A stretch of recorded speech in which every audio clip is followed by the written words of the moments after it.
الحمد لله الحمد لله حمدا الشاكرين وأشهد أن لا إله إلا الله وأشهد أن محمدا عبده ورسوله نحمده ونستعينه ونستغفره ونعوذ بالله من شرور أنفسنا وسيئات أعمالنا من يهده الله فلا مضل له ومن يضلل فلا هادي له وأشهد أن لا إله إلا الله وحده لا شريك له وأشهد أن محمدا عبده ورسوله صلى الله عليه وعلى آله وصحبه وذريته ومن والاه فقد قال جل في علاه يا أيها الذين آمنوا قوا أنفسكم وأهليكم نارا وقودها الناس والحجارة. معزز و موقر دینی اور ملی بھائیوں، عزیز ماں اور بہنوں اور میرے عزیز بچوں، اللہ کے فضل اور کرم سے ماہانہ درس کی نیت سے ہم سب یہاں اس مسجد میں اکٹھا ہیں. جو عنوان دیا گیا ہے اس کا تعلق سوشل میڈیا سے ہے. سوشل میڈیا کا استعمال کیسے کیا جائے، اس کے کیا لیمیٹیشنز ہے، اور اسلامی نقطۂ نظر سے ہمیں اس کے ساتھ کیسا رویہ اختیار کرنا چاہیے. آج کے اس لیکچر میں صرف 3 نقاط پر گفتگو ہوگی. سب سے پہلے سوشل میڈیا کا تعارف، سوشل میڈیا کیا ہے، اس کے اغراض و مقاصد، اور اس کے بعد سوشل میڈیا کے لیمیٹیشنز، اس کے منفی اثرات جو ہمارے سماج اور معاشرے میں ہو رہے ہیں، اور سوشل میڈیا کو ہم پازیٹیولی کیسے استعمال کریں، مثبت انداز میں وہ ہمارے زندگی کا کیسے حصہ ہو. انشاءاللہ ان 3 موضوعات پر گفتگو ہوگی. میرے عزیز بھائیوں، بزرگوں، ماں اور بہنوں، ہم جس دور اور جس سماج میں جی رہے ہیں یہ جدید ٹیکنالوجی کا دور ہے. آج سے 5 سال قبل ہم یہ سمجھتے تھے کہ ٹیکنالوجی اپنے عروج کو پہنچ چکی ہے، لیکن 5 سال کے بعد ایسے حالات تبدیل ہو جاتے ہیں کہ ہمیں تصور بھی نہیں ہوتا کہ دنیا میں اس طرح کی چیزیں بھی وجود میں آئیں گی. ہر فیلڈ میں ایک طریقے کا ایوولوشن ہے، انقلاب ہے، تعلیم کا، ایجوکیشن کا، اور ہر اعتبار سے دنیا ایک کمپیٹیٹیو ناحیے سے بہت فاسٹ اور تیزی کے ساتھ آگے بڑھ رہی ہے. تو ظاہر سی بات ہے کہ ایسے سماج اور معاشرے میں سوشل میڈیا کی بڑی اہمیت ہے. ہوم سائنس سے باہر نکل کر ایک کلچرل سائنس کا رخ اختیار کر چکی ہے. ہر کوئی اپنے ہاتھ میں ڈیوائس رکھتا ہے. ایک تحقیق کے مطابق ہندوستان کی آبادی کا 90% حصہ سوشل میڈیا استعمال کرتی ہے. بڑی مشکل سے 10% لوگ ہوں گے جو سوشل میڈیا سے دور ہے. دنیا کی آبادی کا 3.80 بلین لوگ، ارب لوگ، 380 ارب صارفین ہیں جو روزانہ سوشل میڈیا استعمال کرتے ہیں. فیس بک کا آپ تخمینہ اور اس کے علاوہ سوشل جتنے بھی پلیٹ فارمز ہیں ماس کمیونیکیشن کے، آپ اس کا اندازہ لگائیں. ایک دن کے اندر بلین اور ٹریلین پوسٹ کیے جاتے ہیں. بھرمار ہے. اور انسان کے سامنے ایک بڑا چیلنج ہوتا ہے کہ 2 متضاد نظریوں میں سے کس نظریے کو اختیار کرے. یہ تیزی کے ساتھ بڑھنے والا دور ہے. ہر فیلڈ میں ایک انقلاب ہے، ایک رسہ کشی ہے، ایک کمپٹیشن ہے، اور اس کمپٹیشن میں آگے بڑھنے کے لیے جس طرح کی بھی ٹیکنالوجی ہم استعمال کر سکتے ہیں، حلال اور حرام کی تمیز کے بغیر دنیا اسے استعمال کر رہی ہے۔ لیکن ہمیں معلوم ہونا چاہیے کہ یہ جو ڈیوائس ہمارے ہاتھ میں موجود ہے، جب تک یہ ڈیوائس کسی شاپ میں یا دکان پر موجود ہے وہ ہمارا نہیں ہے۔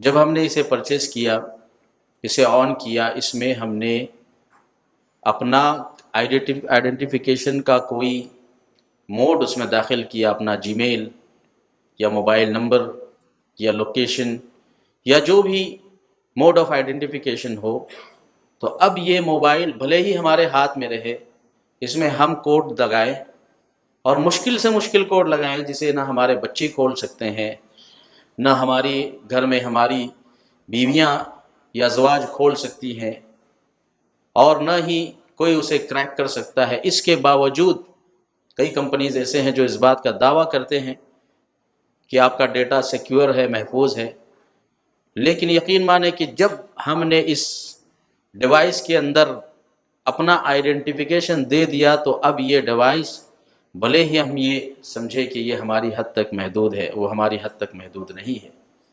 ہر سنگل میسج، ہر سنگل کال، ہر سنگل ایکٹیویٹی یہ ریکارڈ کرتا ہے اور آپ کے نام اعمال کو بناتا ہے۔ میں دنیا کے حساب سے بات کر رہا ہوں، آخرت کا معاملہ تو بڑا ہے۔ اللہ رب العالمین خفیہ اور پوشیدہ چیزوں پر علیم اور خبیر ہے۔ اللہ رب العالمین کی ذات کالی رات میں کالے پتھر پر چلنے والی کالی چوٹی کی آہٹ کو بھی محسوس کرتے ہیں۔ یہ اللہ رب العالمین کا علم ہے۔ ان اللہ علیم خبیر۔ لیکن دنیا میں یہ جو ڈیوائس ہمارے ہاتھ میں دیا گیا ہے، اگر ہم اس خوش فہمی میں ہے کہ یہ ہماری پرائیویسی ہے تو یہ ہماری بہت بڑی غلطی ہے۔ تو یہ جتنے بھی ڈیوائس ہمارے ہاتھوں میں ہیں یہ ہمارے مورل ویلیوز کے ساتھ اور ہمارے اپنے نفسیاتی معاملات کے ساتھ کھیل رہے ہیں۔ وہ ہمارے ساتھ کبھی تعارض نہیں کرتے، لیکن اگر آپ کسی گورنمنٹ کی پالیسی میں یا کسی خدا میں یا کسی اسپم کے اندر یا کسی ایسی چیز میں جس میں آپ کی ضرورت ہے، آپ مطلوب ہے، آپ وانٹڈ ہے، تو آپ سمجھ لیجئے کہ آپ سیکیور نہیں ہے۔ آپ کو پکڑنے میں اور آپ کی چھپی ہوئی غلطیوں کو ظاہر کرنے میں 2 منٹ سے زائد کا وقت بھی نہیں لگے گا اور آپ کی یہ ساری چیزیں ظاہر ہو جائے گی۔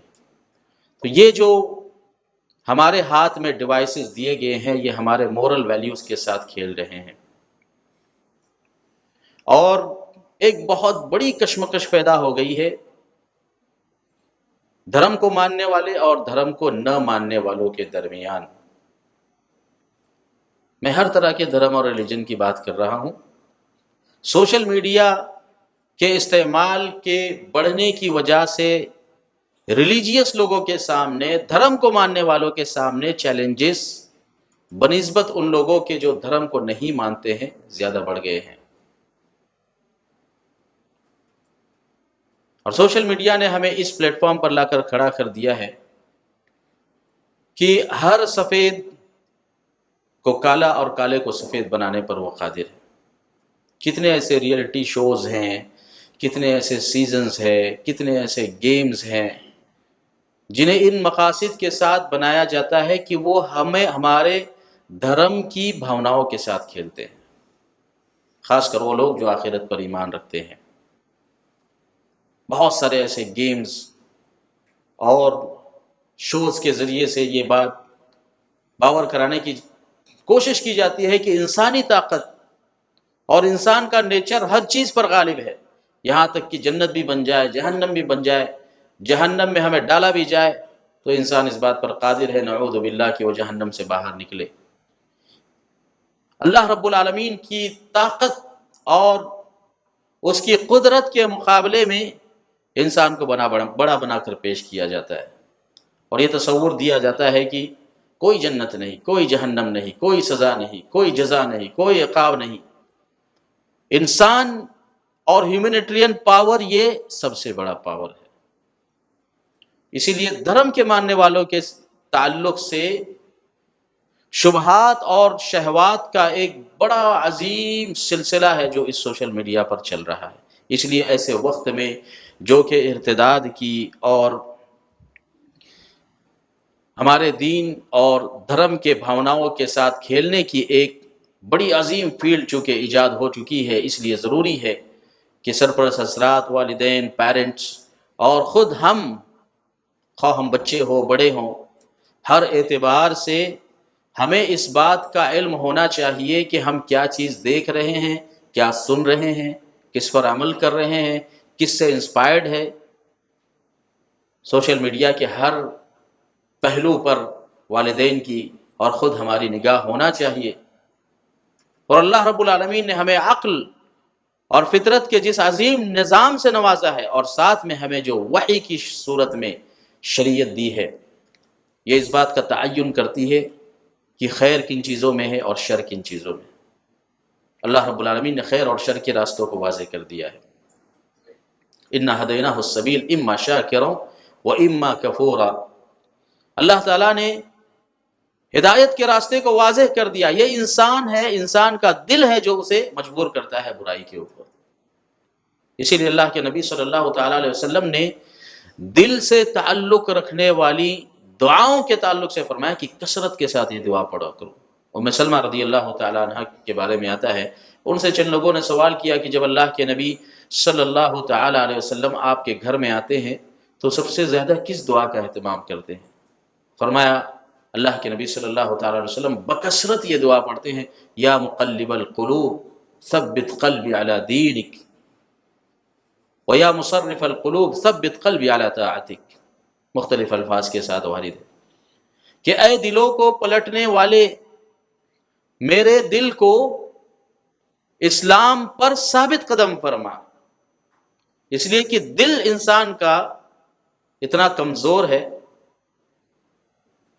کہ انسانی جسم اور اس کے باڈی اسٹرکچر میں ہمارے پاس جتنے بھی ہمارے ہیومن باڈی کے اندر جتنے بھی پارٹس ہیں، ان کو کنٹرول کرنے کا کام ہمارا دل کرتا ہے، دماغ نہیں کرتا۔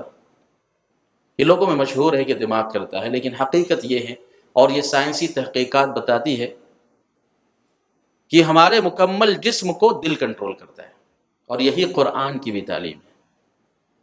قرآن نے بیشتر مقامات پر قلب حسن اور قلب مریض کی مثالیں دسیوں کی تعداد میں بیان کی ہے۔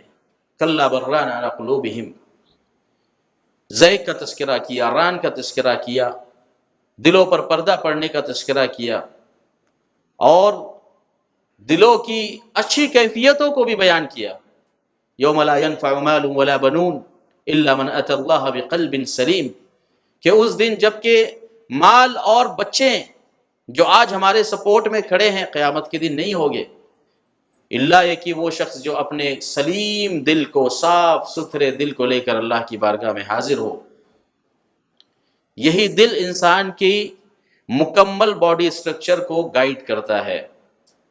اسی لیے اللہ کے نبی صلی اللہ تعالیٰ علیہ وسلم نے فرمایا کہ سارے انسانوں کے دل اللہ رب العالمین کی 2 انگلیوں کے درمیان میں ہے، وہ جیسا چاہے پلٹ دے۔ اس لیے کثرت کے ساتھ یہ دعا کرو، یا مقلب القلوب ثبت قلبی علی دینک، اے دلوں کو پھیرنے والے، کیونکہ دل بہت جلدی پھر جاتا ہے۔ ابھی ارادہ کیا کہ برائی نہیں کروں گا، غلط کام نہیں کروں گا، سوشل میڈیا کا غلط استعمال نہیں کروں گا، 2 سیکنڈ کے اندر شیطان نے گمراہ کر دیا، پھر برائی پر اتر آئے۔ اسی لیے اللہ کے نبی صلی اللہ تعالی وسلم نے فرمایا کہ دل کی مثال ایسے ہی ہے جیسے، معجم طبرانی کی روایت ہے اور علماء نے اس کو حسن کہا ہے، کہ دل کی مثال ایسے ہیں جیسے کسی ڈیزرٹ میں، ریگستان میں کوئی ریش ہو، کوئی ٹکڑا پڑا ہوا ہو رسی کا یا کاغذ کا ٹکڑا، تیز ہوا آتی ہے اسے پلٹ دیتی ہے، لمحے میں ایک صورت ہے، دوسرے لمحے میں دوسری صورت ہے۔ یہ انسان کے دل کی کیفیت ہے،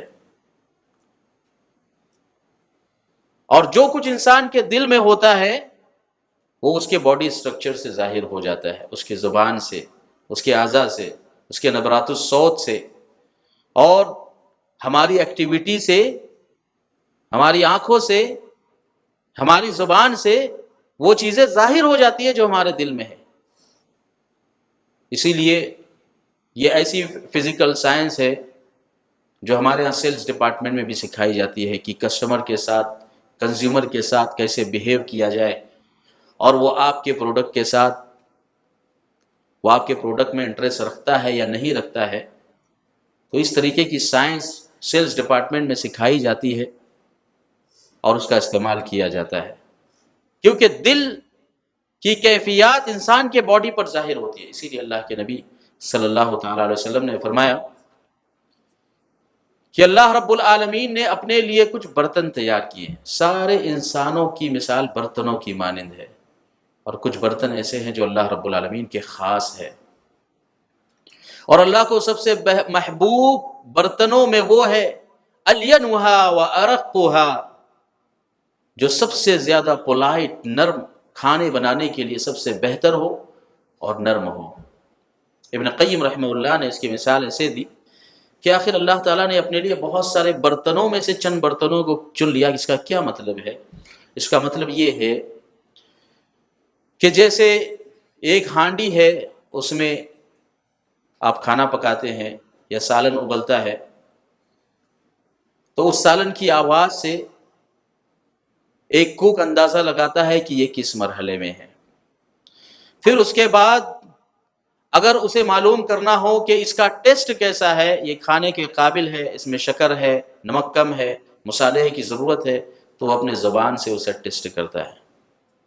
تو زبان اس برتن میں موجود چیز کی کیفیت کو ظاہر کرتی ہے. اسی طریقے سے مثال انسان کی ہے کہ انسان کے دلوں کی کیفیت ان کی زبانوں سے ظاہر ہوتی ہے کہ ہم زبان کا استعمال کیسے کرتے ہیں، اور زبان کے ذریعے سے ہمارے دل کی کیفیات تک پہنچا جا سکتا ہے. تو میرے عزیز بھائی اور دوستو، ہم جس سماج اور معاشرے میں رہتے ہیں، یہ ہمارے دلوں کو بہت تیزی سے تبدیل کر رہا ہے. اس لیے ضرورت ہے کہ دلوں کی تبدیلی سے متعلق جو دعائیں ہیں انہیں بکثرت یاد کریں، بکثرت ان کے ساتھ جڑے، کیونکہ یہ زمانہ، یہ فتنوں کا زمانہ ہے، خاص کر سوشل میڈیا کے اس دور میں، جبکہ سوشل میڈیا کا پازیٹیو کے مقابلے میں اس کے نگیٹیو فیکٹس کو زیادہ استعمال کیا جا رہا ہے، نگیٹیوٹی طور پر اس کو زیادہ یوز کیا جا رہا ہے. اس لیے ضرورت ہے کہ ہم زیادہ سے زیادہ اللہ کے ذکر کا اور دعاؤں کا سہارا لیں. اور یہ والدین کی ذمہ داری ہے کہ اپنے بچوں پر نظر رکھیں. آج ہم اپنے بچوں کی تعلیم کے لیے، ان کی ایجوکیشن کے لیے کتنے فکر مند ہوتے ہیں، اور ہائر ایجوکیشن کے چکر میں ہمارے دین نے ہم سے جن چیزوں کا مطالبہ کیا ہے اس کا ہمیں خیال نہیں رکھتا. چلو اگر ہم کسی ایسی کنٹری میں ہیں جہاں پر ہر کنٹری اپنے اپنے حساب سے، خواہ وہ کوئی سیکولر کنٹری ہی کیوں نہ ہو، اس کے اپنے دھرم کے اصول ہوتے ہیں، اور اس کا اپنا ایک آفیشیلی دھرم ہوتا ہے، بھلے ہی اس کو آفیشیلی کنسیڈر کیا جائے یا نہ کیا جائے. دنیا میں ایسی کوئی کنٹری نہیں ہے جو سیکولر ہو. 50 کنٹریوں کا یہ دعویٰ ہے، لیکن آپ کریکولم اٹھائیے، نصاب اٹھائیے، ہسٹوریکلی طور پر جو سگنیفیکنس ہمارے کریکولم میں، ہمارے جو ہے میتھڈس کے اندر، ہمارے مادہ علمیہ میں، ہمارے سکولز میں، کالجز میں جو بنایا جاتا ہے، اس کا اسٹرکچر آخر کون تیار کرتا ہے؟ ظاہر سی بات ہے کہ دھرم سے متاثر ہونے والے افراد، کوئی بھی شخص اس بات کو پسند نہیں کرے گا کہ میں جس دھرم کو مانتا ہوں، میرے دھرم سے ٹکرانے والے اصول، جب مجھے اس بات کی ذمہ داری دی جائے کہ کریکولم بنایا جائے، نصاب بنایا جائے، تو میں اپنے دھرم کے اصول کے خلاف جاؤں. کوئی نہیں اس کو تسلیم کرتا. صرف ہندوستان میں 8,000 سے زیادہ کریکولمس ہیں، آپ دیکھ لیں اٹھا کر. میں سیکولرزم کے دعوے پر بات نہیں کرنا چاہتا، لیکن یہ ایک حقیقت ہے، دھرم سے کوئی بھی شخص انکار نہیں کر سکتا. ایک انسان اپنے آپ کو کتنا ہی زیادہ سیکولر کہے اور یہ کہے کہ میں کسی دھرم میں یقین نہیں رکھتا، زندگی کے کسی نہ کسی موڑ پر اس کو ضرورت پڑتی ہے کہ وہ دھرم کا اقرار کرے. ہر موڑ پہ ضرورت پڑتی ہے. تو اسلام نے تو ہم کو سب سے بہترین دین عطا کیا ہے. تو ہم میں سے ہر ایک کی ذمہ داری ہے کہ ہماری نظر ہو اور خود اپنے بارے میں بچوں پر نظر کے تعلق سے تو سب نصیحت کرتے ہیں، ہم کیا کر رہے ہیں؟ بہت سارے والدین بچوں کو نصیحت کرتے ہیں کہ بھائی موبائل مت دیکھ، لیکن آپ اپنے اسپیس ٹائم پہ اپنے بچوں کے سامنے کیا کرتے ہیں؟ آپ بچوں کے سامنے سگریٹ پیو اور اس کے بعد آپ اس بات کی امید رکھو کہ میرا بچہ سگریٹ نہیں پیے گا، آپ کی یہ امید بیکار ہے۔ ایسے ہی سوشل میڈیا کا استعمال ہے کہ اگر آپ کثرت کے ساتھ اپنے بچوں کے سامنے سوشل میڈیا یوز کر رہے ہیں اور بچوں سے یہ امید رکھ رہے ہیں اور ان پر واچ رکھ رہے ہیں، ان کے روم میں کیمرہ لگا رہے، پیرنٹل کنٹرول رکھ رہے ہیں ٹیب کے اندر، اور آپ اس بات کی امید رکھ رہے ہیں کہ وہ محفوظ رہے گا، ہرگز محفوظ نہیں رہے گا۔ والدین اپنے بچوں کے عکاس ہوتے ہیں، خاص طور پر ماں یہ گھر کی ذمہ دار ہوتی ہے۔ بچہ جو کچھ بھی ماں کے اندر دیکھتا ہے اسے فوراً اپنے اندر اپنا لیتا ہے، یہاں تک کہ بات کرنے کا انداز، چلنے اٹھنے بیٹھنے کھانے، ہر طرح کے بیہیویئر کو وہ اپنی ماں سے سیکھتا ہے۔ تو اگر ماں اس بات کی امید رکھے کہ میری ذمہ داری تو بچوں کے کپڑے دھونا ہے، بچوں کا کھانا بنانا ہے، انہیں اسکول کے لیے تیار کرنا ہے، اور مورل ایتھکس کی ذمہ داری تو اس کے باپ کی ہے، اور باپ یہ سمجھے کہ میرا کام تو جاب کرنا ہے، پیسے کمانا ہے، گھر بھرنا ہے، اخلاقی ذمہ داری تو ماں کی ہے، اگر دونوں ایک دوسرے سے دستبرداری کا اظہار کرے تو یقین مانیے کہ یہ اس بات کی سب سے پہلی سائن اور علامت ہے کہ آپ کے گھر کے بچے فیوچر میں بگڑنے والے ہیں۔ اس لیے ہر ایک کو اپنے گھر کی فکر ہونا چاہیے۔ یا ایھا الذین آمنوا قوا انفسکم واہلیکم نارا وقودھا الناس والحجارہ، خود کو بھی بچاؤ، پہلے خود کا ذکر کیا۔ ہم جو فلیٹ میں جاتے ہیں تو ہمیں نصیحت کی جاتی ہے کہ ایمرجنسی حالات میں سب سے پہلے آپ اپنا پریکاشن لیں، اس کے بعد آپ کے ساتھ آپ کے فیملی اور بچوں کو وہ جو غبار ہوتا ہے وہ پہننا سکھائیں۔ ہماری شریعت نے سب سے پہلے ہمیں اپنے آپ کو سدھرنے کا حکم دیا۔ ایسے بھی پیرنٹس دیکھے گئے جو اذان ہوتی ہے، اذان کے وقت اپنے بچوں کو لکڑی اور چھڑی سے مارتے ہیں کہ نماز کے لیے مسجد جاؤ، اور خود گھر میں بیٹھے ہیں۔ آپ کو کیا لگتا ہے کہ آپ کا لڑکا دل لگا کر مسجد میں نماز پڑھے گا؟ وہ تو آپ کے ڈر سے نماز پڑھ رہا ہے۔ وہ اخلاص جو مطلوب ہے اور اس شریعت پر عمل جو مطلوب ہے وہ عمل مفقود ہے، اس لیے کہ آپ نمازی نہیں۔ اس لیے پہلے اپنے آپ کو اور پھر اس کے بعد اپنے اہل و عیال کو جہنم کی آگ سے بچاؤ۔ یہ آج کے دور میں سوشل میڈیا کے استعمال پر بہت ہی گہری آیت ہے کہ اللہ رب العالمین ہم سب کو اس بات کا حکم دیتے ہیں کہ ہمیں اپنے روزمرہ کے معمول میں اس بات کا علم ہونا چاہیے کہ ہمارے صبح سے لے کر شام تک کے اوقات کس اعتبار سے مرتب ہیں، اس میں کتنے حسنات ہے، اس میں کتنے سیئات ہے، اس میں کتنا حلال ہے، اس میں کتنا حرام ہے، اس میں کتنے حقوق کی پابندی ہے، اس میں کتنے مظالم ہیں۔ ان سب کا محاسبہ انسان کے پاس ہونا چاہیے۔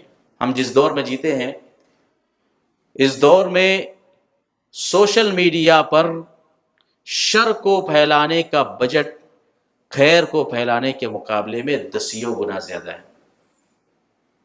یہ ہم سب اچھی طریقے سے جانتے ہیں۔ شر کو پھیلانے کا بجٹ، خواہ اس شر کا تعلق فحش سے ہو یا فحش سے نہ ہو، انٹرٹینمنٹ کے نام پر کسی بھی ایسے تسلیات کے طریقے سے ہو جس کا ہمارے دین اور دنیا میں کوئی فائدہ نہیں، اس کا بجٹ خیر کو پھیلانے کے مقابلے میں دسیوں گنا زیادہ ہے۔ اس کا کوئی انکار نہیں کر سکتا۔ اور خیر پھیلانے والے بیچارے مجبور ہیں کہ خیر کو کس انداز میں پھیلائیں۔ ویورز کی تعداد کو آپ دیکھیں، شر پسندی پر ویورز خیر پسندی کے مقابلے میں زیادہ ہے، ہم اس کو مانتے ہیں۔ ابھی یہ ویڈیو ٹیلی کاسٹ ہو رہا ہے، 50-100 سے زیادہ افراد اس کو نہیں دیکھ رہے ہیں، لیکن اگر یہ کوئی ریئلٹی شو ہو یا کوئی ہالی ووڈ اور بالی ووڈ کا یا کسی فحش انڈسٹری کا کوئی شو ہو تو آپ اس پہ تعداد کو دیکھیں، اتنے لوگ آتے کہاں سے؟ اس کا مطلب ہم اپنی زندگی میں خیر کے مقابلے میں شر کو پریفیر کرتے ہیں، ترجیح دیتے ہیں۔ یہ اس کے نتائج۔ آخر چیزوں کی ویلیو بڑھتی کیسے ہیں؟ ہمارے ویلیو دینے کی بنیاد پر بڑھتی ہے، اور خاص طور پر خیر کا کام کرنے کے لیے بہت بڑے جوئے شیر کی ضرورت پڑتی ہے۔ آج کے اس زمانے کے اندر اللہ کے نبی صلی اللہ تعالیٰ علیہ وسلم کے زمانے میں بھی بعض افراد تھے جو اس طرح کی طاقت کو استعمال کرتے۔ اللہ کے نبی صلی اللہ تعالیٰ علیہ وسلم نے جب قرآن سنایا، وَالضُّحَى وَاللَّيْلِ إِذَا سَجَى وَالتِّينِ وَالزَّيْتُونِ وَطُورِ سِينِينَ وَهَذَا الْبَلَدِ الْأَمِينَ، قرآن کریم کی یہ طاقت، یہ پاور عرب جانتے تھے کہ یہ جو سیکوینس ہے، یہ جو الفاظ ہے، یہ جو طریقہ ہے، بھلے ہی عربی ہے اور ہم عرب کے فصیح اور بلیغ لوگ ہیں، عرب لٹریچر سے، اس کی شاعری سے اور اساطیر سے بہت اچھی طریقے سے واقف ہے، لیکن یہ کلام کچھ الگ طریقے کا کلام ہے۔ یہ ہو نہیں سکتا ہے کہ کوئی انسان اس کو مرتب کرے۔ پیچھے پڑ گئے۔ اللہ کے نبی صلی اللہ تعالیٰ علیہ وسلم قرآن سناتے، قرآن کے مقابلے میں قرآن سے روکنے کے لیے طرح طرح کے اشعار اور لغویات کو خانہ کعبہ کے اطراف میں قرآن کی تلاوت میں خلل ڈالنے کے لیے پیش کی جاتی۔ نضر ابن حارث اللہ کے نبی صلی اللہ علیہ وسلم کے چچا زاد بھائیوں میں سے جانتا تھا کہ سب کچھ حق ہے، نبی کا یہ کلام، یہ نبی کا کلام نہیں، یہ اللہ رب العالمین کا کلام ہے، لیکن اس کے باوجود کفر اور عناد کی یہ حد تھی کہ اپنے چاچا زاد بھائی کی راہ میں سب سے بڑی رکاوٹ بننے والا آدمی کہا کہ انہی اللہ الا اساطیر الاولین، اب محمد نے جو کلام پیش کیا ہے میں بھی اس طریقے کا کلام پیش کر سکتا ہوں، لائیے کہاں ہے؟ تو بھیجا اپنی پوری ٹیم کو فارس کی طرف، ایران کی طرف، جاؤ وہاں پر بڑے بڑے بادشاہ گزرے ہیں، ان کی فلسفی اور کلام کو بیزنٹین اور شامیوں کی طرف،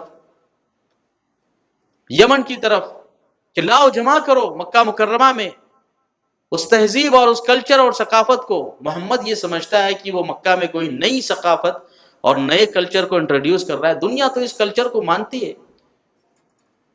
بھیجا لوگوں کو، لائے جمع کر کے الگ الگ طرح کے انسٹرومنٹ، بجانے کے آلات، وَمَا كَانَ صَلَاتُهُمْ عِنْدَ الْبَيْتِ إِلَّا مُكَاءً وَتَصْدِيَةً،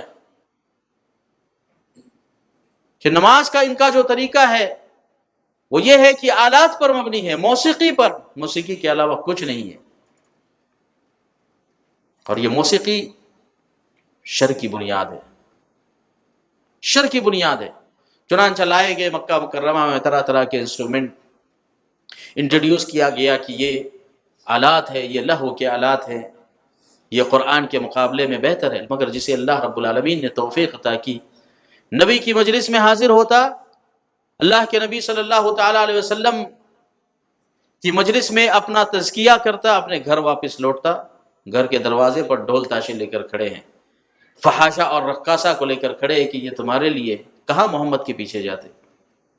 اللہ کے نبی صلی اللہ علیہ وسلم کی تعلیمات سے روکنے کے لیے اس وقت کے زمانے میں پوری دنیا کے جو اہل عرب کے اطراف میں معروف دنیا تھی، ان کے ریسورسز کو استعمال کیا گیا کہ کسی طریقے سے اسلام کی دعوت کو روکے، قرآن کریم کو روکے، اللہ کے نبی صلی اللہ تعالیٰ علیہ وسلم کی دعوت پر ضرب لگائے۔ مگر اللہ رب العالمین نے صحابہ کو ایسے استقامت عطا کی، گھروں پر رقاصائیں گھڑی ہیں، ڈھول اور تاشوں کی مجلس میں بلایا جا رہا ہے، بازاروں کے اندر جو میلے اور ٹھیلے اور کلچر اور ثقافت کی مجلسیں لگتی ہیں جو آج ہمارے سوشل میڈیا کا حصہ ہے، اس وقت کے حساب سے وہ اس وقت کا سوشل میڈیا تھا۔ مگر صحابہ اکرام نے جس صبر اور استقامت کا مظاہرہ کیا وہ ہم سب کے لیے باعث عبرت ہے کہ آج اس زمانے میں ہم سوشل میڈیا سے متاثر ہو کر اپنے دینی اقدار کے ساتھ کھلواڑ کرتے ہیں، اور پھر جب دنیا کی محبت ہمارے دلوں میں داخل ہو جاتی ہے تو ہم دین پر اعتراض کرنا شروع کر دیتے ہیں کہ دین کا فلاں رکن اور فلاں عضو اور فلاں ٹرمینالوجی یہ کیسے غلط ہو گئی، اس پر گفتگو کیوں نہیں ہوئی، طرح طرح کے شبہات ہمارے ذہنوں میں ڈالے جاتے ہیں۔ تو میرے عزیز بھائیوں، سوشل میڈیا جہاں بہت سارے ناحیوں اور زاویوں سے فائدہ مند ہے، اسی طریقے سے اس کے نقصانات بھی بہت زیادہ ہے، بلکہ فائدوں کے مقابلے میں نقصانات اس کے زیادہ ہیں۔ آئیے ہم ان چند نقصانات کے تعلق سے جاننے کی کوشش کرتے ہیں، اور پھر اس کے بعد سوشل میڈیا کے کیا فائدے ہیں یا دین اسلام کی حقانیت کو پھیلانے کے لیے ہم اس سوشل میڈیا کا کیسے استعمال کر سکتے ہیں، اس پر ہم گفتگو کریں گے۔ سوشل میڈیا کے بہت سارے لیمیٹیشنز ہیں، بہت ساری اس میں خرابیاں ہیں، جس میں سب سے بنیادی خرابی یہ ہے کہ یہ ٹائم کنزیومنگ ہے، وقت کا اس میں ضیاع ہوتا ہے، اور وقت کا ضیاع یہ قیامت کی نشانیوں میں سے ہے۔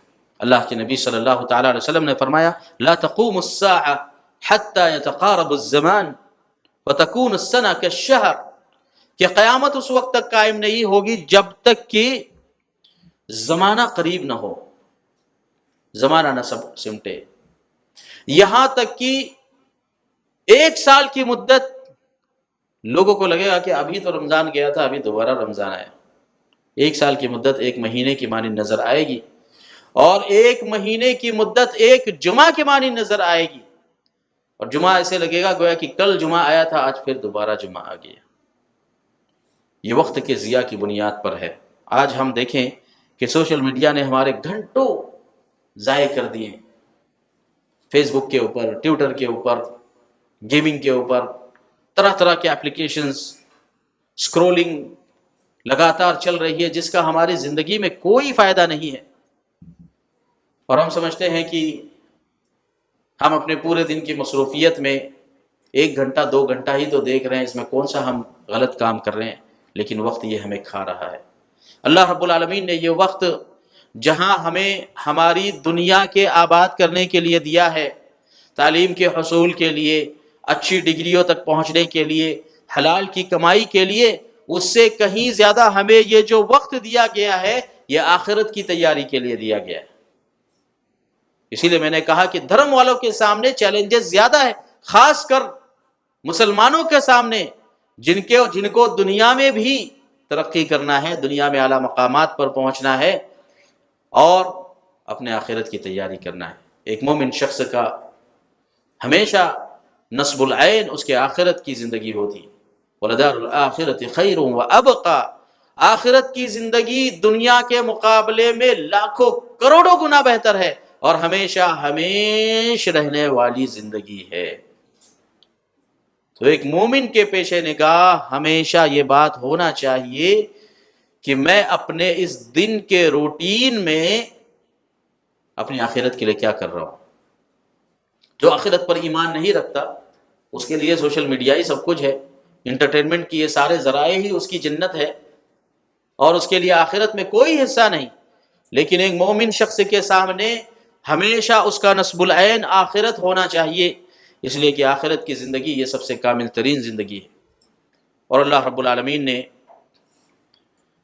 اہل کفر کی وقت کی پابندی نہ کرنے کی وجہ سے، وقت کا، ٹائم کا صحیح یوز نہ کرنے کا جو نقصان اللہ تعالیٰ نے بیان فرمایا، سنی اللہ رب العالمین قرآن مجید میں فرماتے ہیں وَهُمْ يَسْتَرِخُونَ فِيهَا رَبَّنَا أَخْرِجْنَا نَعْمَلْ صَالِحًا غَيْرَ الَّذِي كُنَّا نَعْمَلْ، کہ جب اہل نار کو، اہل جہنم کو جہنم میں پھینک دیا جائے گا تو زور زور سے جہنم میں چلائیں گے اور کہیں گے کہ اے رب، آج ہمیں احساس ہو گیا ہے کہ اگر ہم وقت کا صحیح استعمال کرتے تو آج ہم جہنم میں نہ آتے۔ ربنا اخرجنا نعمل صالحا غیر الذی کننا نعمل، اے اللہ ایک بار نکال دے، ایک بار دنیا میں بھیج دے، بس اب ہمیں یقین ہو چکا ہے، اب ہم تیری اطاعت کے ساتھ تیرے پاس دوبارہ واپس آئیں گے۔ اللہ تعالیٰ فرماتے ہیں اولم نعمرکم ما یتذکر فیہ من تذکر وجاءکم النذیر، کیا ہم نے تمہیں اتنی عمر نہیں عطا کی تھی جس میں نصیحت حاصل کرنے والے کے لیے نصیحت حاصل کرنا آسان تھا؟ تمہارے لیے آسان تھا کہ اذان کی آواز تمہارے کانوں میں جا رہی ہے، کم سے کم زندگی میں کبھی ایک شعور کو اپنائے ہوتے کہ ایک پیغام کانوں میں آ رہا ہے۔ اس پیغام کا مطلب کیا ہے؟ سوشل میڈیا پر بلا وجہ کسی مذہب کو ٹارگیٹ کیا جا رہا ہے، کبھی تمہارے ذہن میں خاطر میں اتنا تو ضرور آتا کہ آخر اس کی گہرائی میں جایا جائے، دیکھا جائے۔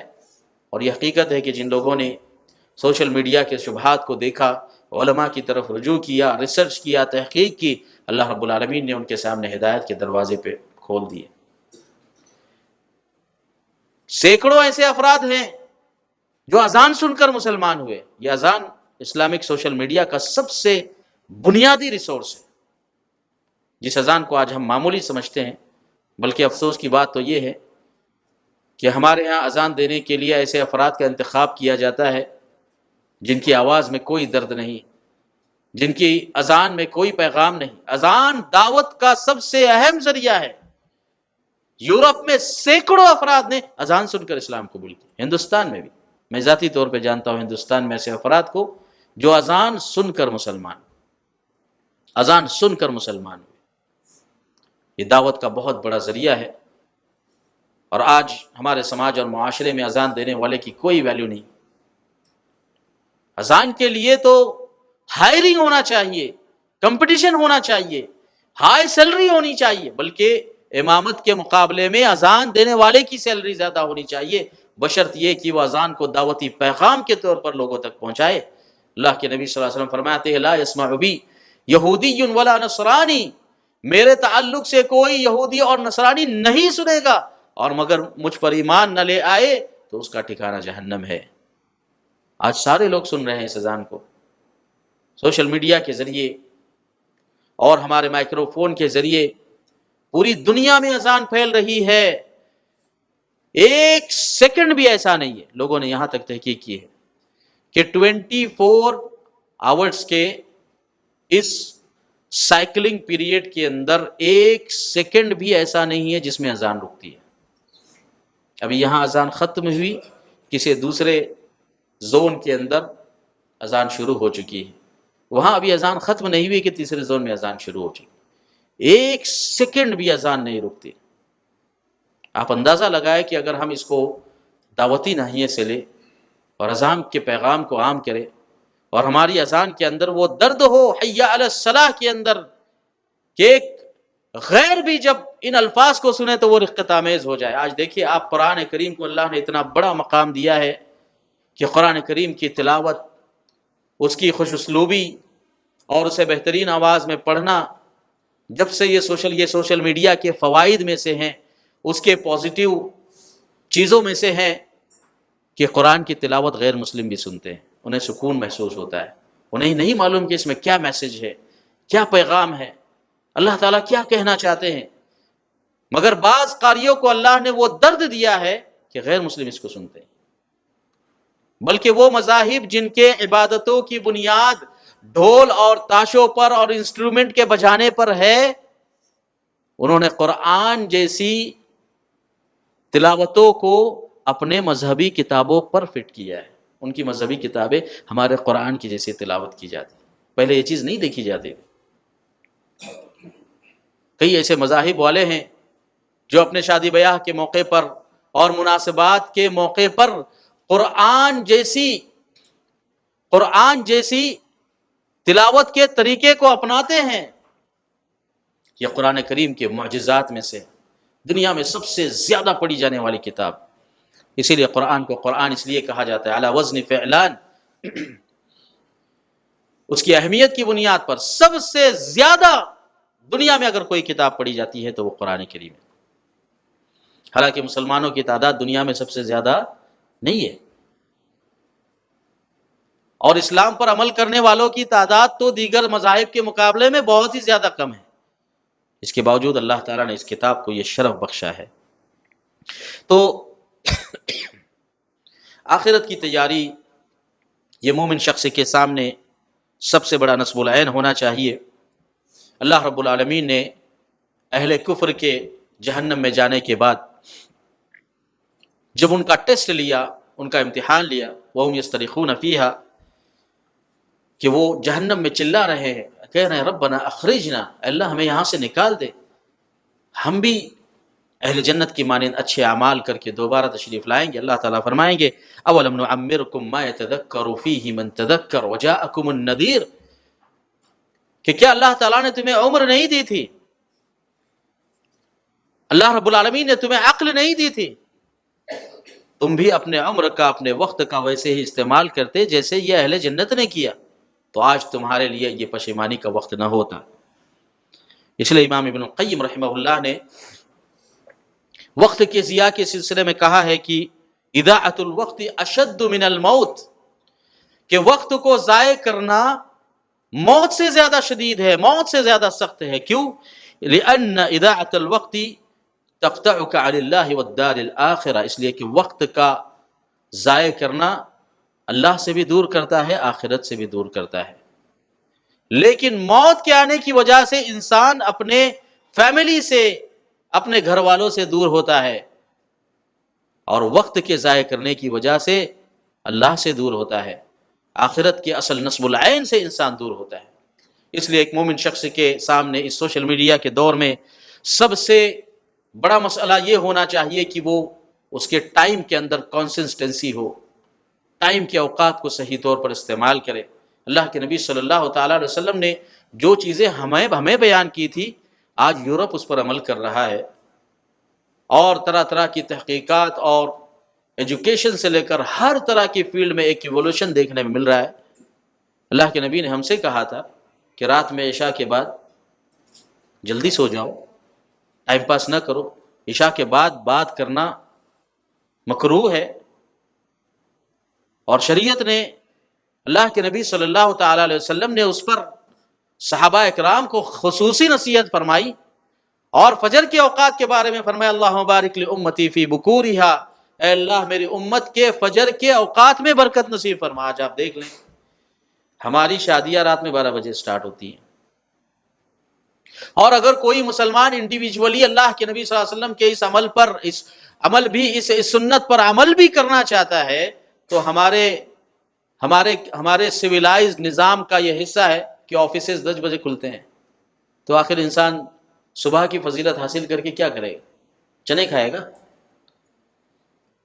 یہ ایک سویلائزڈ جنگ ہے جس سے ہم جوجھ رہے ہیں، کہ اگر ہم اپنے دین پر عمل بھی کرنا چاہے تو ہمیں مسائل نے اس طریقے سے گھیر لیا ہے کہ عمل کرنے کی راہ میں ہمارے اپنے بنائے ہوئے وضعی قوانین رکاوٹ کا سبب بن رہے ہیں۔ لیکن آج یورپ میں جائیں اور آپ دیکھیں وقت کا استعمال اور وقت کی ایک کنسسٹنسی جو انہوں نے اپنائی ہے ان کے بچوں کے اندر، ان کے تعلیمی اداروں میں صبح فجر کے اوقات کو استعمال کیا جاتا ہے، جس کے بارے میں اللہ کے نبی صلی اللہ تعالیٰ علیہ وسلم نے فرمایا کہ اللہم بارک لامتی فی بکورہا، اور ہمارے ہاں فجر کا یہ حال ہے کہ فجر کی نماز میں بھی سوئے ہیں، اور پہلے سے معلوم ہے کہ جاب 10 بجے ہے، اس لیے 9 بجے اٹھنا ہے۔ اگر اس کشمکش کے اندر حکومتی ادارے، پرائیویٹ ادارے اسلام کے اس طریقے پر عمل کرتے، آج دنیا کہاں سے کہاں ہوتی۔ لوگوں نے اس کے اوپر ریسرچ کیا کہ جو لوگ فجر کے اوقات میں اپنے کنٹری کے قانون کے اندر فجر کے اوقات کو اہمیت دیتے ہیں، یا بالکل ارلی مارننگ کے اندر جہاں آفیسز سٹارٹ ہوتے ہیں، وہاں کرپشن کی مقدار کم ہوتی ہے، وہاں پر ہر فیلڈ میں ایک کمپٹیشن اور ایک ایوولوشن کا ایک بڑا سیلاب ہے، ترقی کی راہ ہموار ہے۔ لوگ روٹینی طور پر نہیں بلکہ انوینشن کے طور پر عمل کرتے ہیں، اور جتنی تاخیر جاب کے اندر اور دکانوں کے کھلنے کے اندر جن ممالک کے اندر ہوتی ہیں، وہاں اللہ رب العالمین نے کم برکت رکھی۔ شریعت کی ایک ایک چیز پر لوگوں نے ریسرچ کیا ہے اور اس کے نتائج تک پہنچے ہیں۔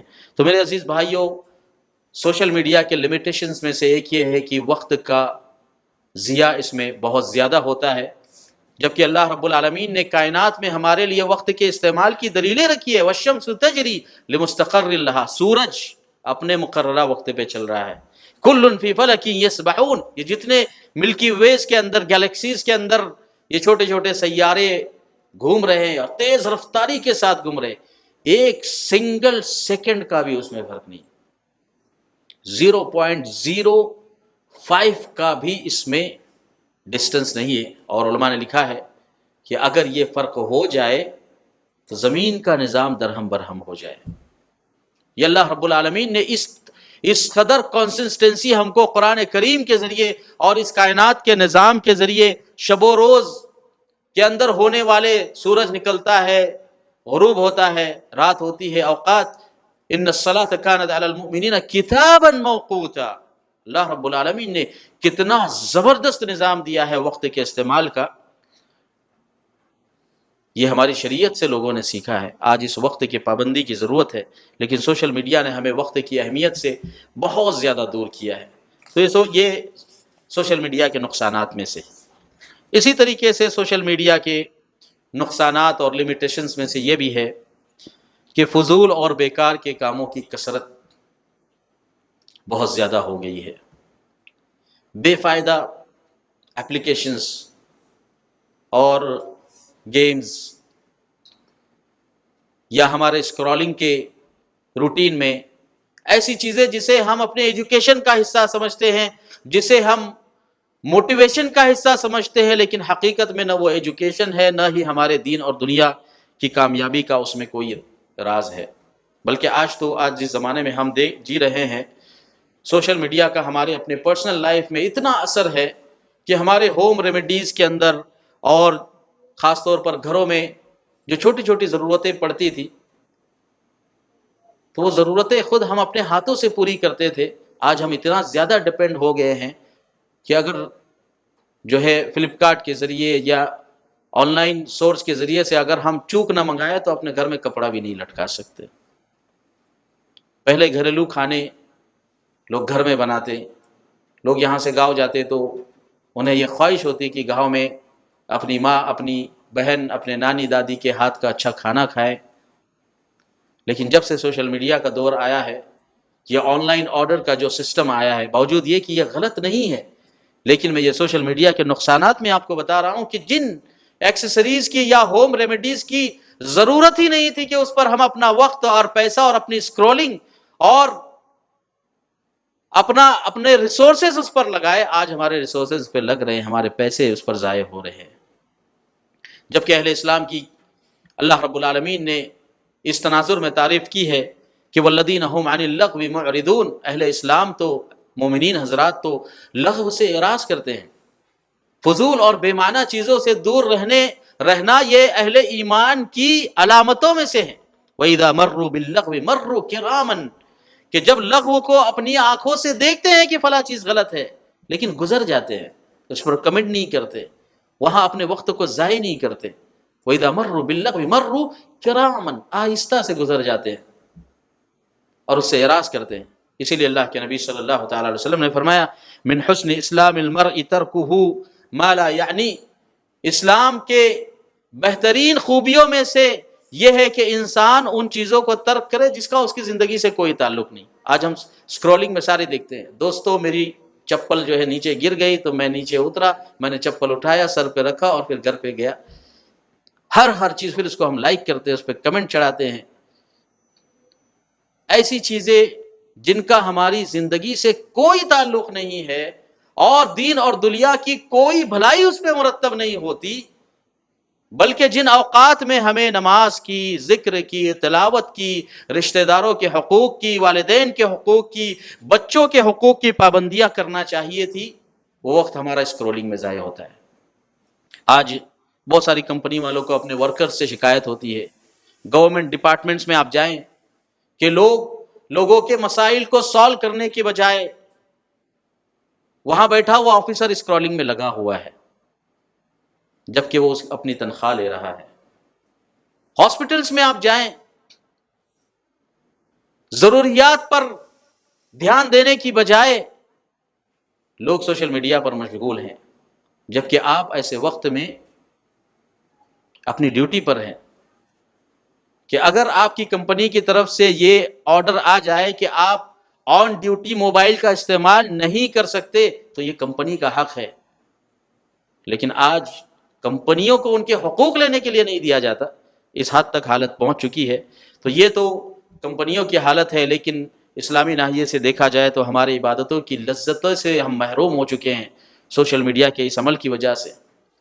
نماز کے اندر بھی لوگوں کی رنگ ٹون بجتی ہے، خانہ کعبہ کا طواف کرنے کے لیے جا رہے ہیں اللہ کے نبی صلی اللہ تعالی علیہ وسلم کی قبر مبارک کی زیارت کے لیے، اور ہاتھ اٹھا کر کہتے ہیں فوٹو لو، جبکہ مقصد دعا نہیں ہے۔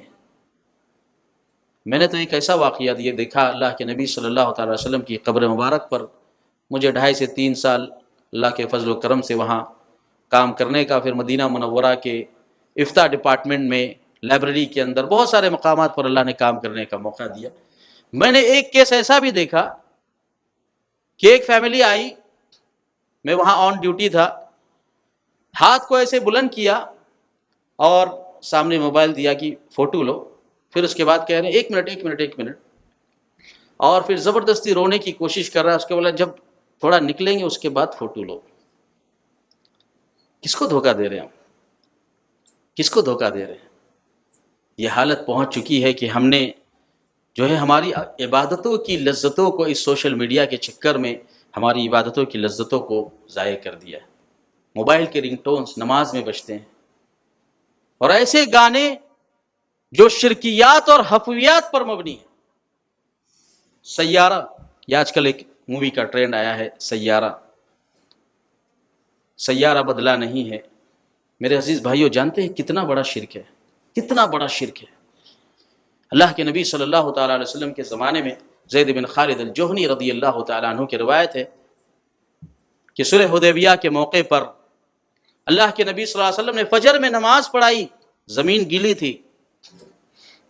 اللہ کے نبی صلی اللہ تعالیٰ علیہ وسلم نے صحابہ سے کہا اصبح من عبادی مؤمن بی وکافر بالکوکب۔ اللہ تعالیٰ نے یہ فرمایا کہ آج کی صبح میں بعض بندوں نے مجھ پر ایمان لایا اور سیاروں کا انکار کیا، اور بعض بندوں نے سیاروں پر ایمان لایا، میرا انکار کیا۔ اللہ کے نبی صلی اللہ تعالیٰ علیہ وسلم سے سوال کیا گیا کہ یا رسول اللہ صلی اللہ تعالیٰ علیہ وسلم کیسے؟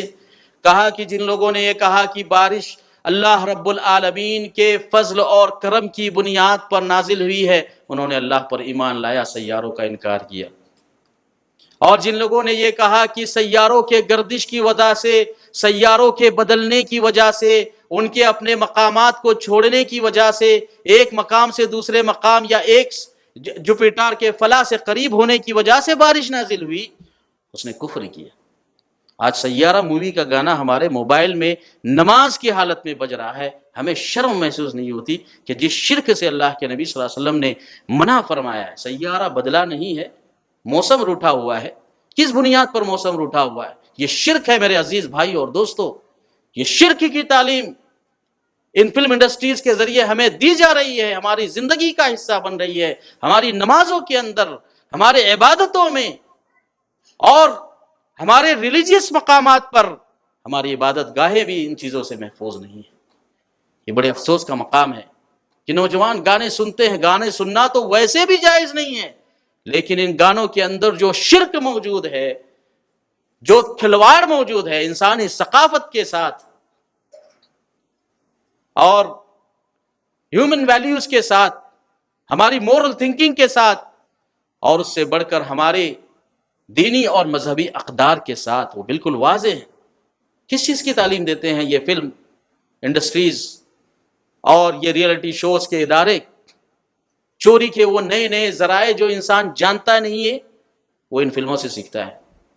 لوگوں کو دھوکہ دینے کے طریقے اور ماسٹریز کے نام پر یہ عجیب عجیب طریقے کے احوال جن کا انسانی دنیا میں وجود ہی نہیں ہے، انہیں بتایا جاتا ہے کہ جرم کیسے کیا جاتا ہے، کرائم کیسے ہوتے ہیں،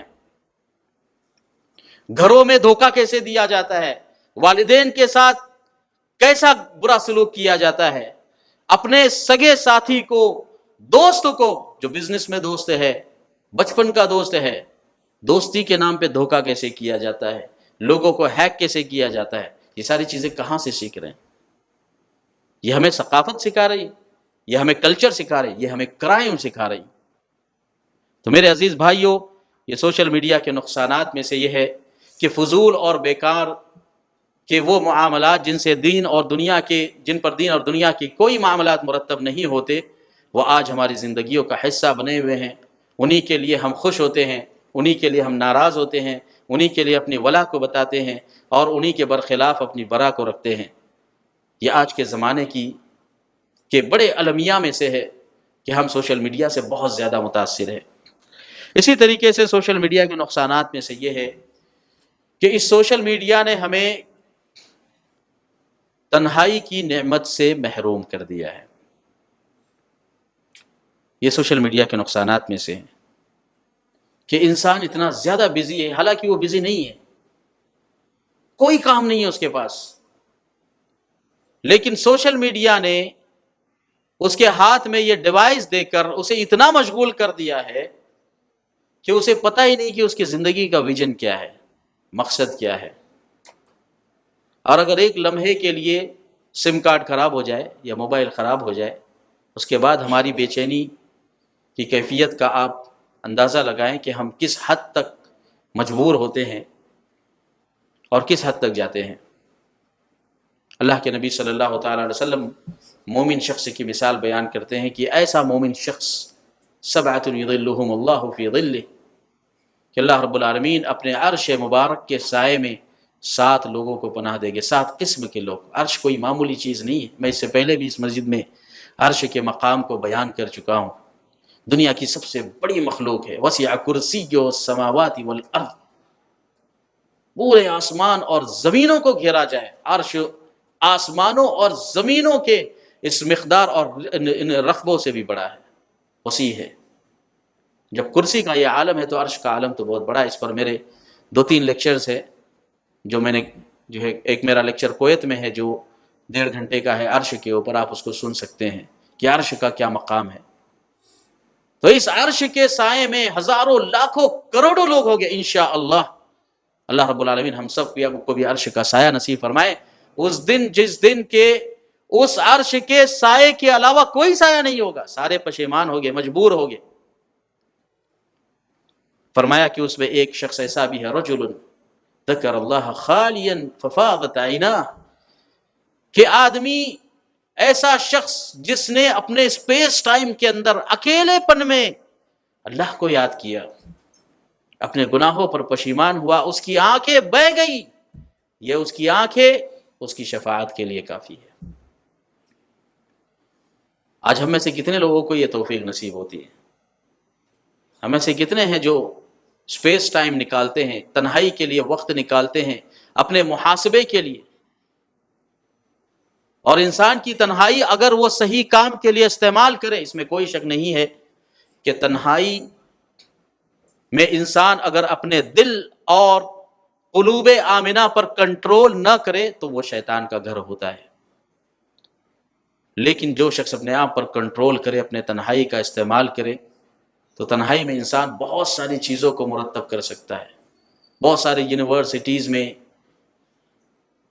یہ طریقہ ہوتا ہے، ہم نے خود دیکھا ہے مدینہ یونیورسٹی میں بھی اور بہت ساری دنیاوی یونیورسٹیز کے اندر بھی، کہ اسپیس دیا جاتا ہے۔ لائبریریز کے اندر آپ جائیں، 15 دن 20 دن کے لیے ایک روم دیا جاتا ہے کہ آپ تنہا بیٹھیں، اپنے پروجیکٹس کو لکھیں، اپنے ویژن کو لکھیں، اپنے مقاصد کو لکھیں۔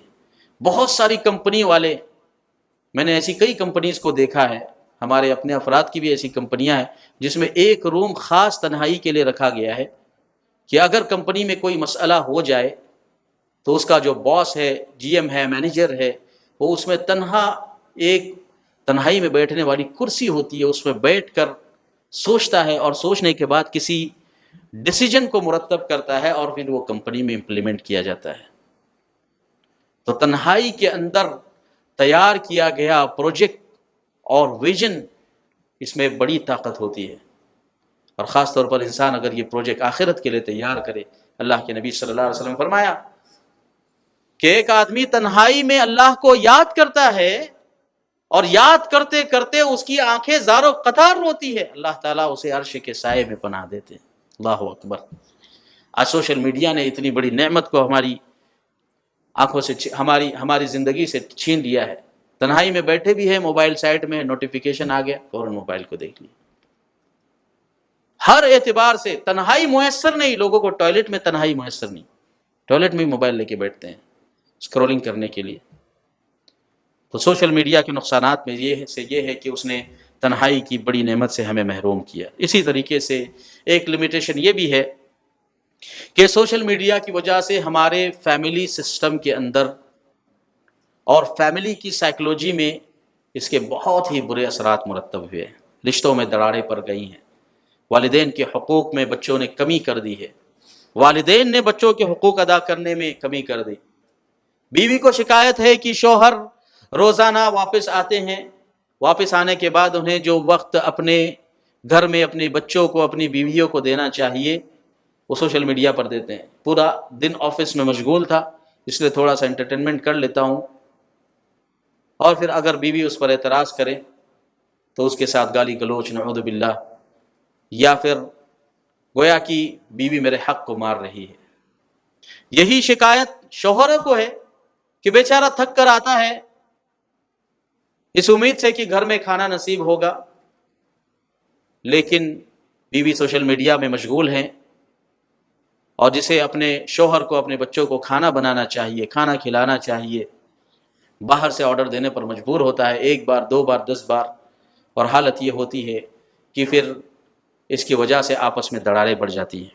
بچوں کو شکایت ہے کہ والدین موقع نہیں دیتے, والدین ٹائم نہیں دیتے, ابو جاب سے آنے کے بعد بچوں کو وقت نہیں دیتے, اور پھر یہ نوبت آتی ہے کہ کسی سائیکریٹسٹ کے پاس, کسی سائیکولوجسٹ کے پاس جانے کی نوبت آتی ہے. یہ بہت کثرت کے ساتھ ہو رہا ہے.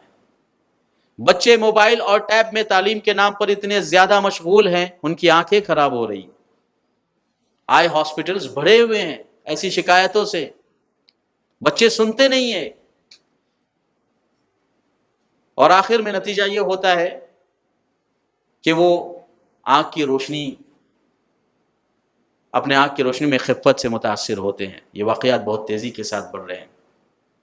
اس لیے ضروری ہے کہ ہم اگر سوشل میڈیا کو استعمال بھی کر رہے ہیں تو جو حقوق ہمیں اپنے گھروں میں ادا کرنے چاہیے ان حقوق کے اندر کمی نہیں ہونی چاہیے, ان حقوق کو ادا کریں.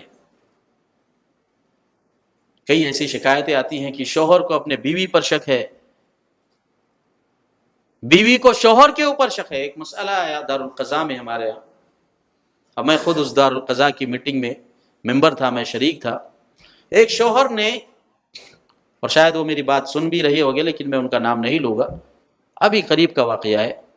ایک شوہر نے اپنے بیوی کے تعلق سے دارالقضاء میں یہ شکایت درج کی کہ مجھے میری بیوی پر شک ہے. بیوی اچھی ہے, نیک گھرانے سے ہے, اور شک کی گنجائش, سماج ہل گیا. جب میرے پاس نوٹیفیکیشن آیا میں نے اس پیپر کو پڑھا, میں خود اس مجلس میں حاضر رہا کہ آخر اس میٹر کو دیکھا جائے کہ کیا میٹر ہے. لوگ جمع ہوئے, طرفین کی طرف سے, بیوی والوں کی طرف سے بھی آئے, شوہر کے خاندان کے 2-4 افراد آئے, بیٹھے وہاں پر. شوہر نے کہا کہ مجھے شک ہے. کیا شک ہے؟ بیوی سے پوچھا گیا کہا کہ ایسا کوئی بھی معاملہ نہیں ہے, ان کو غلط فہمی ہے, میں ہمیشہ اسے ان کی مطیع اور فرما بردار ہوں. کھانے پینے کے موضوعات پر گفتگو ہوئی, سب کچھ ٹھیک ہے گھرانے کے اندر, اور شوہر نے کوئی ایسا ویلڈ ریزن بھی نہیں بتایا کہ شک کس بنیاد پر ہے. وہ میٹنگ کے اندر, دارالقضاء کی میٹنگ میں, ایک لفافہ لے کر آیا, گھر والوں میں سے کسی کو بھی پتہ نہیں, لفافہ لے کر آیا, ٹیبل پر اس نے رکھا کہ اس میں جو تصویر ہے آپ اس کو دیکھیں, یہ میں نے فیس بک سے تصویر نکالی ہے اور مجھے اس تصویر کی بنیاد پر اپنی بیوی پر شک ہے. اس تصویر کو دیکھا گیا, میں نے بھی وہ تصویر دیکھی. اس میں اس پاک دامن عورت, نیک عورت, پردہ کرنے والی, حجاب کرنے والی عورت کے ساتھ کوئی غیر مسلم لڑکا ہے, اس کے گال سے گال لگا ہوا ہے, اور وہ فوٹو فیس بک پر اپلوڈ ہے. جب اس فوٹو کو نکالا گیا, اس لڑکی کو بتایا گیا کہ آخر یہ جو فرد ہے یہ کون ہے, تو وہ لڑکی زار و قطار رونے لگی, اور اس نے حقیقت کو بیان کیا کہ وہ لڑکا کون ہے. اس لڑکی کا اس سے کوئی تعلق نہیں تھا, اس لڑکی کی پاک دامن عورت کی کوئی غلطی نہیں تھی. اس کی غلطی صرف اتنی تھی کہ اسپیس ٹائم میں اسے لوڈو کھیلنے کی عادت تھی, آن لائن لوڈو. تو ایک دن لوڈو کھیلتے کھیلتے یا تو اس سے اس کی سہیلیوں نے مطالبہ کیا کہ چہرہ اوپر کرے, یا وہ شخص جو اس وقت حاضر تھا, جو نگرانی کر رہا تھا, اس جگہ سے اس نے اس کی تصویر کو لیا اور اپنی تصویر کے ساتھ اس کو ایڈٹ کیا اور فیس بک پر اپلوڈ کیا, اور اس کی خبر اس کے شوہر کو لگی.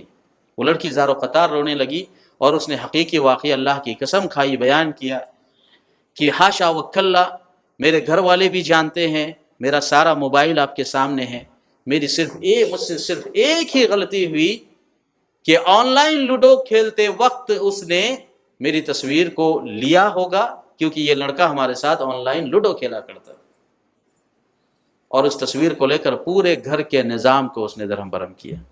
آپ اندازہ لگائیں کہ لوگ کس حد تک جا رہے ہیں اور سوشل میڈیا کا کیسے غلط استعمال کر رہے ہیں، اور فیملی کے نظام اور سسٹم میں کس طریقے سے بگاڑ پیدا ہو رہا ہے۔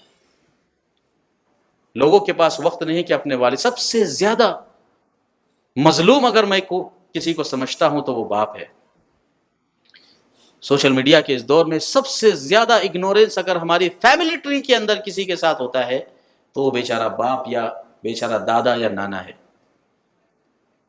لوگ کسی حد تک اپنی ماں سے محبت کرتے ہیں، حقوق کو ادا کرتے ہیں، اور لوگوں کے ذہن میں یہ ہوتا ہے کہ ماں کے قدموں کے نیچے تو جنت ہے، لیکن لوگ یہ بھول جاتے ہیں کہ باپ تو جنت کا دروازہ ہے۔ اللہ کے نبی صلی اللہ تعالی علیہ وسلم نے فرمایا کہ باپ جنت کے دروازوں میں سے ایک دروازہ ہے۔ آج سب سے زیادہ اگنورینس اگر چھوٹے بچوں کی طرف سے یا بڑوں کی طرف سے یا ماں اور بہنوں کی طرف سے اگر کسی کے تعلق سے ہوتا ہے تو وہ مرد ہے جو باپ کے یا دادا یا نانا کے درجے میں ہو۔ اس لیے ضروری ہے کہ یہ ہماری قوم کے بزرگ ہیں، ان کو وقت دیں اور ان کے ساتھ اٹھے بیٹھے۔ ان کے بعض ایسے ہیں جن کے پاس سوشل میڈیا نہیں ہوتا، اور اسی وجہ سے یہ سب سے زیادہ مظلوم ہوتے ہیں۔ لہٰذا ضرورت ہے کہ سوشل میڈیا کے اس دور میں ہم حقوق کو ادا کرنے کی طرف دھیان دیں۔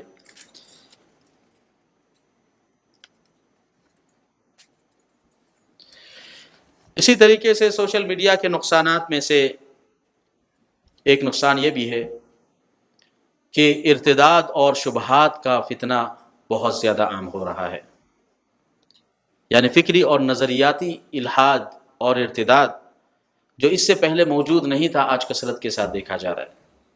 اسلامک انفارمیشن کے ریسورس کے طور پر ہم گوگل کو استعمال کرتے ہیں، جبکہ علماء بارہا منع کرتے ہیں کہ اگر علم کو سیکھنا ہے تو اپنی مسجدوں سے سیکھیں، علم کو سیکھنا ہے تو علماء سلف سے سیکھیں، علم کو سیکھنا ہے تو آتھینٹک ریسورسز سے سیکھیں، علماء سے سیکھیں، ہمارے مساجد اور مدارس کا رخ کریں، وہاں سے جو تعلیم ملے اسے اپنے دین کا حصہ بنائے، اپنے گھروں کا حصہ بنائے۔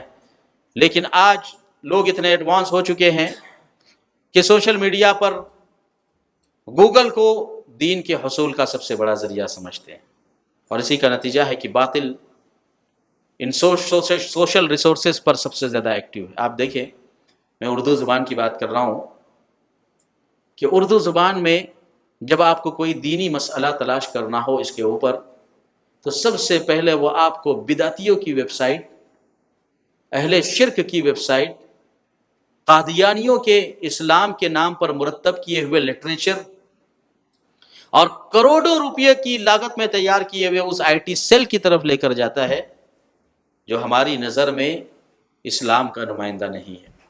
آج آپ دیکھیں کہ سارا اردو لٹریچر الفضل سے اور قادیانیوں کی ویب سائٹ سے بھرا ہوا ہے، سارا اردو لٹریچر۔ گوگل پر آپ سرچ کریں، اگر آپ کو آتھینٹک ریسورس نہیں معلوم ہے تو آپ یہ یقین مانیے کہ سب سے پہلے آپ کو جو نتائج ملے گے وہ اہل بدعت کی ویب سائٹ سے ملے گے۔ یہ الگ بات ہے کہ اہل عرب نے عربی زبان کے اندر اتنا قوی اور اتنا اسٹرانگ کام کیا ہے، خاص طور پر اے آئی کے اس زمانے میں اور چیٹ جی پی ٹی کے اس زمانے میں، کہ عربی زبان میں جو اسلام کی معلومات کو سرچ کیا جاتا ہے بہت حد تک عربی زبان میں ملنے والی معلومات آتھینٹک اور درست ہوتی ہے۔ لیکن اردو اور انگریزی زبان میں سرچ کرنے کے بعد جو سب سے پہلے ہمیں سرچ ریزلٹس ملتے ہیں وہ قادیانیوں کے اور قادیانیوں سے بڑھ کر کرسچن مشنریز کی طرف سے بنائے گئے ویب سائٹس کے ہیں۔ بظاہر ہمیں لگتا ہے کہ اللہ، دعا، قرآن اور عالم کی تصویر اور جبہ اور دستار میں، لیکن اسے تیار کرنے والے کرسچن مشنریز ہیں۔ پھر اس میں قرآن کی آیتیں ہیں، بڑے دل لبانے والے سلوگنز ہیں، محبت، اخلاق، تربیت، چیریٹی اور بڑے بڑے سلوگنز دیے جاتے ہیں، لیکن جب آپ اس کے ڈیپ اور گہرائی میں جاؤ گے تو یہی چیزیں قرآن کریم کے تعلق سے شبہات کو پیدا کرنے کے لیے، اسلام اور اہل اسلام کے تعلق سے غلط نظریات کو پھیلانے کے لیے یہی چیزیں کام کر رہی ہیں۔ یہ ایک حقیقت ہے، اور علامہ ابن قیم رحمہ اللہ نے قدیم زمانے میں کہا تھا، کل صاحب باطل لا يتمكن من ترویج باطلہ الا باخراجہ فی قالب حق۔ ہر صاحب باطل اہل اسلام کو گمراہ نہیں کر سکتا جب تک کہ حق میں سے، اسلام کی چند چیزوں میں سے، چند اخلاقیات اور تربیت کے اصول کو نہ اپنا لے، تب تک آپ کو وہ گمراہ نہیں کر سکتا۔ آج ویب سائٹس کا حال یہی ہے کہ جتنے سلوگنز ہیں، نعرے ہیں، قرآن کی آیتیں ہیں، وہ اس انداز میں پیش کی جاتی ہیں گویا کہ آپ کو قرآن اور حدیث کا صحیح پیغام دیا جا رہا ہے، جبکہ وہ آپ کو گمراہ کر رہے ہیں۔ یہ آج کے دور کے بڑے المیہ میں سے ہے کہ اسلامی نام کے ویب سائٹس پر قادیانیت، بریلویت، مہدویت، ذکریت اور اس سے بڑھ کر عیسائی مشنریز قابض ہیں، اور ہم اسی معلومات اور اسی ریسورس کو حاصل کرتے ہیں۔ اس لیے ضروری ہے کہ اس میں کوئی شک نہیں کہ گوگل پر بہت ساری اچھی چیزیں ہیں، چیٹ جی پی ٹی کے اوپر مجھے بعض مسئلوں میں چیٹ جی پی ٹی کی ضرورت پڑتی ہے۔ میں نے کبھی کبھی مسائل کو تلاش کیا ہے تو دیکھا ہے کہ مثال کے طور پر قادیانیوں کے تعلق سے آپ بتائیں اور ان پر زبردست رد کر کے دیجئے، کریٹیکل ریویژن کر کے دیجئے، تو وہ قادیانیت پر چونکہ آپ نے اس کو کمانڈ دیا ہے، وہ آپ کو کمانڈ کے حساب سے رزلٹ بھی دے رہا ہے کہ قادیانیوں کی یہ غلطی ہے اور یہ ایسے ہیں اور ویسے ہیں، اور ساتھ میں نیچے کنکلوژن بھی دے رہا ہے کہ قادیانیوں کی اس غلطی پر جو اہل سنت نے اعتراض کیا، قادیانیوں نے اس کا یہ جواب بھی دیا ہے۔ یہ حقیقت ہے۔ یہی حال بریلویوں کے تعلق سے، آئی ٹی سیل ان کا، دعوت اسلامی کا، ان بدعتیوں کا، جنہوں نے اسلام کی اینٹ سے اینٹ بجا کے رکھ دی ہے، اور اہل کفر کی طرف سے وہ ریٹورک فلاسفی اور اس منطقی اور عقلی نظریات کا سامنا نہیں ہے جتنا سامنا ہمیں دعوت اسلامی اور ان جیسی ویب سائٹس کے ذریعے سے اور ان کے آئی ٹی سیلز کے ذریعے سے ہو رہا ہے۔ آئیے مقارنہ کیجئے، معلوم کیجئے۔ اللہ کی کتاب، جناب محمد رسول اللہ صلی اللہ تعالی علیہ وسلم کی سنت مبارکہ، صحابہ اکرام کے منہج سے اس کا مقابلہ کیجئے۔ ساری چیزیں آنکھوں کے سامنے ہیں۔ الزام لگانے سے، بندر اور غیر بندر کا کھیل کرنے سے کہ فلاں بندر ہے اور فلاں غیر بندر ہے، فلاں ایسا ہے اور فلاں ویسا ہے، یہ دین کے ریسورسز نہیں۔ ان دین کے ریسورسز کا تعین اس سے نہیں ہوتا۔ دین کے ریسورسز کا تعین ہوتا ہے اللہ کی کتاب اور جناب محمد رسول اللہ صلی اللہ تعالی علیہ وسلم کی صحیح اور صریح، صاف اور شفاف تعلیمات اور منہج صحابہ کے ذریعے۔ یہ متفق علیہ مسئلہ ہے، اسی پر ہمارے ائمہ تھے، اسی پر محدثین تھے، اسی پر فقہا تھے۔ یہ انہی بدعتیوں نے دین کے اندر ایسی ایسی چیزوں کو گھسیڑ کر دین کو تبدیل کیا۔ اللہ کے نبی صلی اللہ تعالی علیہ وسلم قیامت کے دن شکایت فرمائیں گے حوض پر۔ آپ نے بارہا اس بات کو سنا ہے کہ اعضاء چمک رہے ہیں، بظاہر لگ رہا ہے مسلمان آ رہے ہیں، سبحان اللہ، وضو کے آثار بدن پر ظاہر ہے، بالکل اسلامی شکل ہے۔ فرشتے حائل ہو جائیں گے، اللہ کے نبی صلی اللہ علیہ وسلم کہیں گے حائل ہونے کی وجہ کیا ہے؟ یہ تو میرے اپنے ہیں، وضو کے اعضاء سے چمک رہے ہیں۔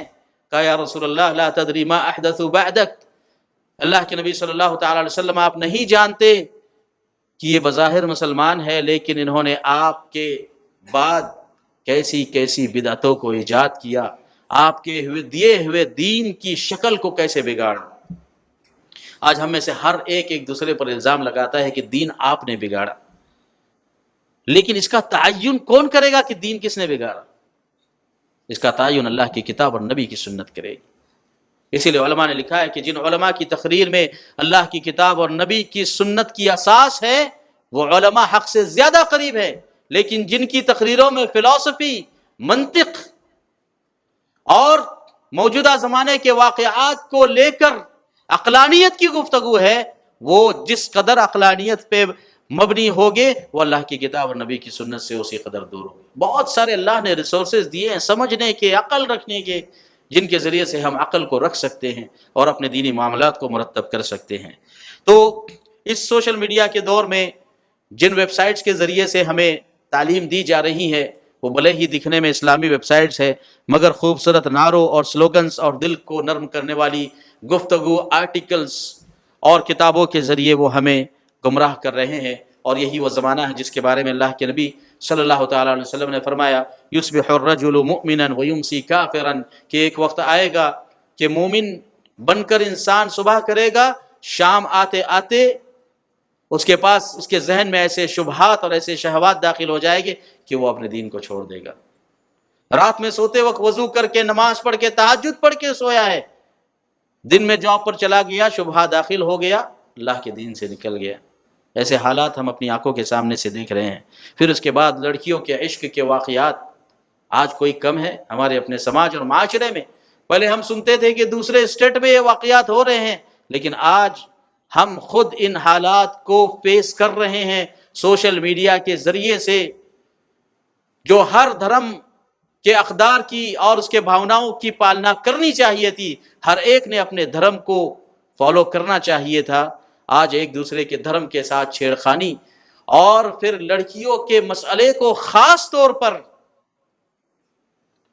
بعض سنستھاؤں کی طرف سے اور بعض غیر ذمہ داران کی طرف سے جو اچھالا جا رہا ہے، خاص طور پر مسلم لڑکیوں کو ٹارگٹ کیا جا رہا ہے، یہ کسی سے بھی مخفی نہیں ہے۔ یہ چیزیں آج کے زمانے میں بالکل واضح ہیں، یہ سوشل میڈیا کے نقصانات میں۔ اسی طریقے سے سوشل میڈیا کے نقصانات میں اور بھی بہت ساری چیزیں ہیں، لیکن چونکہ وقت ہو چکا ہے، آخری نقطے کو ذکر کر کے اپنی بات کو ختم کروں گا کہ سوشل میڈیا کے ذریعے سے گناہ کرنا بہت آسان ہو گیا ہے۔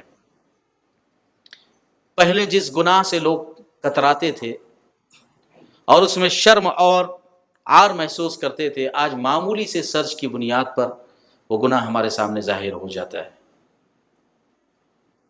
اور یہ گناہ صرف فحش سے متعلق نہیں ہے، لوگوں کی نظام مالیات اور حقوق سے متعلق بھی ہے کہ غلط طریقے سے لوگوں کے مال کو ہڑپ کرنے کے جو طریقے ایجاد ہوئے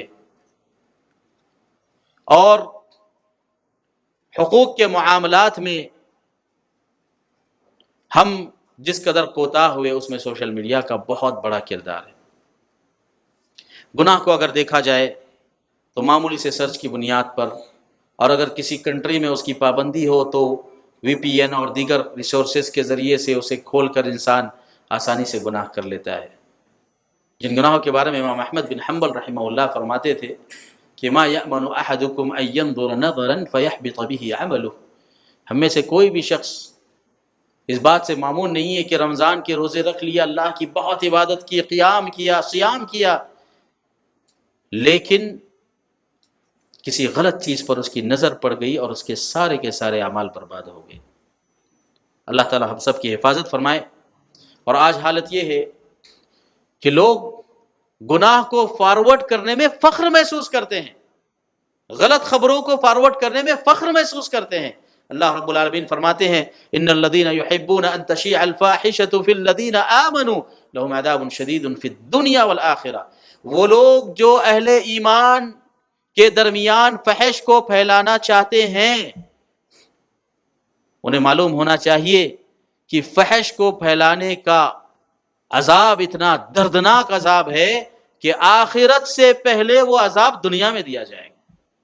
بہت سارے ایسے گناہ ہیں جنہیں دنیا میں کفارے کے طور پر اللہ رب العالمین نے ایک مومن شخص کے لیے یہ آپشن رکھا ہے کہ ہماری بیماریاں ہمارے لیے کفارہ بنتی ہے۔ الا من اتى اللہ بقلب سلیم، ایک شخص اپنی زندگی میں کوتاہ تھا، اللہ نے کسی مشکل میں، آزمائش میں مبتلا کر دیا، وہ کفارہ ہو گیا، اسے پتہ بھی نہیں چلا، اللہ نے اس کے لیے کفارہ بنا دیا۔ لیکن فحش کا گناہ اتنا بڑا گناہ ہے، بعض مفسرین نے لکھا اس کا کوئی کفارہ نہیں، دردناک عذاب دنیا میں بھی ہے اور آخرت میں بھی ہے۔ لہٰذا ہمارے نوجوان بھائیوں کو خاص طور پر معلوم ہونا چاہیے، جو لڑکیوں کو چھیڑتے ہیں، یا ہماری ماں اور بہنوں کو جو اپنے شوہر کی غیر موجودگی میں چیٹنگ اور اسکرولنگ کے نام پر اور فیس بک اور دیگر انسٹاگرام اور دیگر ذرائع کے ذریعے سے صرف انٹرٹینمنٹ، مجرد انٹرٹینمنٹ کی بنیاد پر رابطہ کرنا چاہتے ہیں، یہ ان کے لیے کتنا خطرناک ہے۔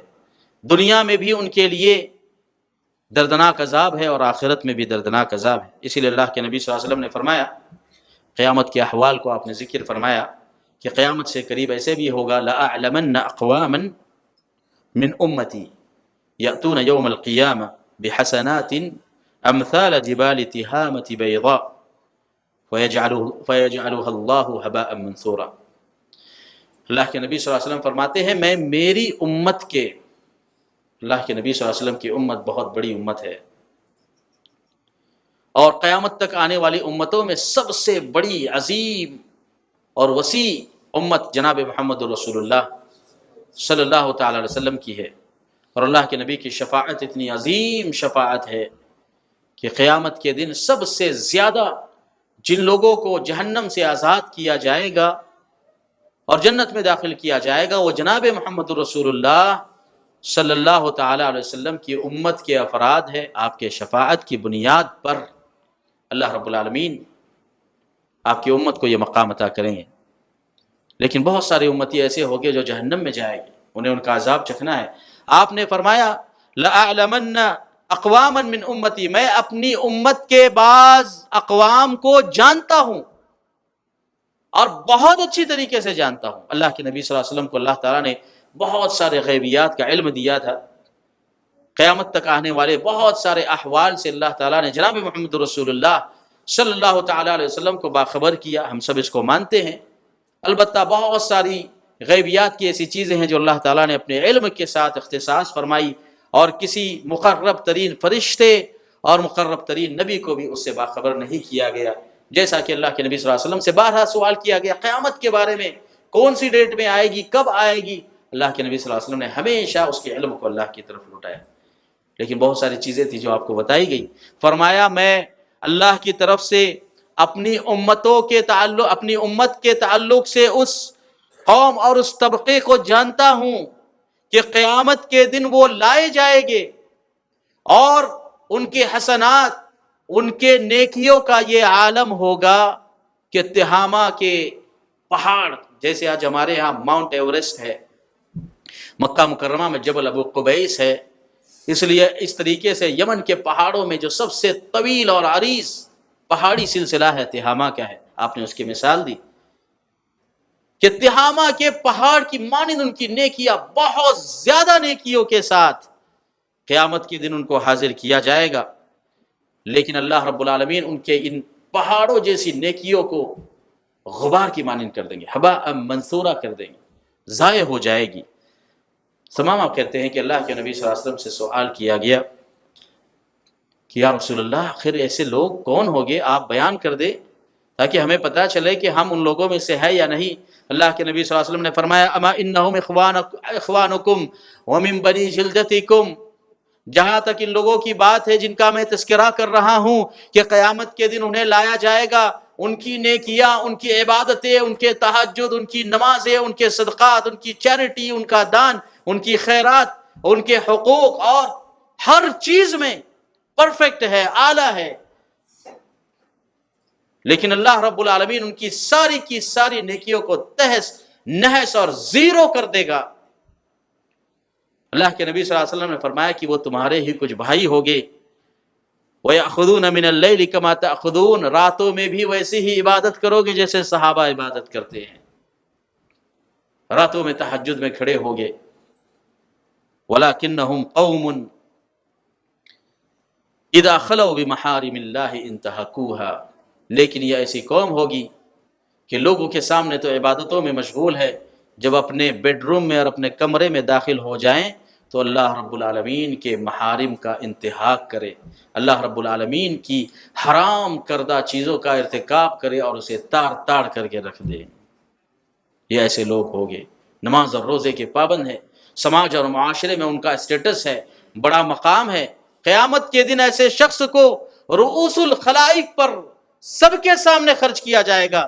یہی وہ آدمی ہے جو آنکھوں میں دھول جھونکا کرتا تھا، بڑا نماز کا پابند تھا، پہلی صف میں حاضر ہوتا، لوگوں کے حقوق مارا کرتا تھا، تہجد کا پابند تھا، مگر جب عورتوں کے مسائل آتے تو اس قدر گمراہ ہو جاتا کہ اسے حلال اور حرام کی کوئی تمیز نہیں ہوتی۔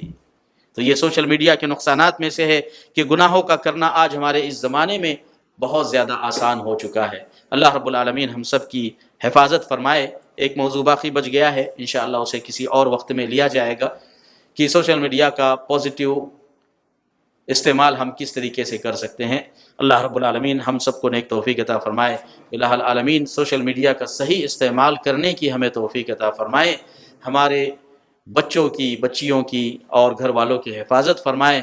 الہ العالمین اپنے فضل و کرم سے ہماری مغفرت فرمائے، ہمارے درجات کو بلند فرمائے، ہمارے گناہوں کا اسی دنیا میں ہمیں کفارہ عطا فرمائے، ہمارے گناہوں کو ایسے ہی دھل دے جس طریقے سے پانی سے اور برف سے کپڑوں کو دھویا جاتا ہے اور کپڑے بالکل صاف اور شفاف ہوتے ہیں، سفید کپڑوں کی مانند اللہ رب العالمین ہمارے نام اعمال کو اپنے پاس پیش کرنے کی توفیق عطا فرمائے۔ الہ العالمین ہم سب کو جناب محمد رسول اللہ صلی اللہ تعالی علیہ وسلم کی شفاعت نصیب فرمائے۔ الہ العالمین ہم سب کو حوض پر اور کوثر پر جناب محمد رسول اللہ صلی اللہ تعالی علیہ وسلم کی شفاعت کے ساتھ آپ کے دست مبارک سے جام کوثر نصیب فرمائے۔ الہ العالمین ہم سب کے گناہوں کی مغفرت فرمائے، دنیا میں ہمارے درجات کو بلند فرمائے، آخرت میں ہمارے درجات کو بلند فرمائے، ہمارے بیوی بچوں کی حفاظت فرمائے، ہمارے نوجوانوں کی حفاظت فرمائے۔ الہ العالمین ہم سب کو ارتداد کے فتنے سے محفوظ فرمائے۔ الہ العالمین سوشل میڈیا کے شبہات سے ہم سب کی حفاظت فرمائے۔ الہ العالمین اس زندگی میں، اس دنیا میں ہمیں صحیح زندگی جینے کے راستے نصیب فرمائے۔ اللہ کی کتاب اور جناب محمد رسول اللہ صلی اللہ تعالی علیہ وسلم کی سچی اور صحیح تعلیمات پر عمل کرنے والا بنائے، اس حال میں کہ ہم جب اللہ رب العالمین سے ملاقات کرے تو اللہ تعالی ہم سے راضی ہو، ہمارے گناہوں کی مغفرت ہو اور اللہ رب العالمین جنت کے اعلیٰ درجات میں ہم سب کو مقام عطا فرمائے۔ آمین۔ اقول قولی ھذا واستغفر اللہ لی ولکم ولسائر المسلمین وصلی اللہ علی نبینا محمد وعلی آلہ وصحبہ وسلم۔ السلام علیکم ورحمۃ اللہ وبرکاتہ۔